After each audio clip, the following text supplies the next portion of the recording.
God sees you, and that is a very good thing. Today's scripture reading is from Genesis chapter 16. I would encourage you to check it out if you get a chance.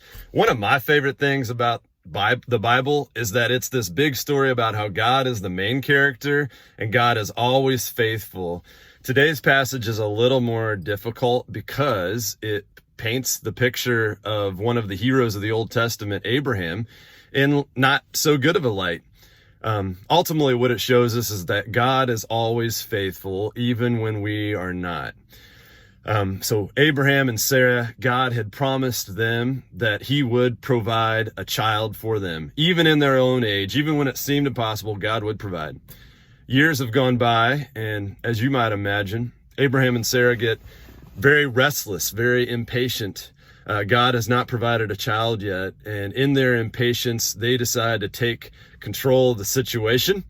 Never a good idea when you and I try to take control, and they decide to use Hagar. That's an artist rendering of what she might have looked like, that enslaved Egyptian girl of theirs, to be the one through which they would try to fulfill God's promises on their own control.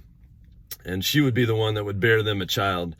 But God doesn't work like that. God is not a God of coercion and control, but a God of impossible grace and faithfulness. So in their disobedience and in their impatience, Hagar is left feeling used, discarded, and invisible, and she flees to the desert. And God meets with her in the desert. God sees her. God doesn't just see an Egyptian enslaved girl, but he calls her name. He names her. He says, Hagar. And then he doesn't just say her name, but he cares about her. He says, where did you come from and where are you about to go?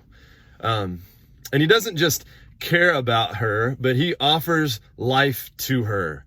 God, I'm sure, knows that Hagar is wishing she would just drift off into nothingness. She's feeling maybe useless, but God says, nope.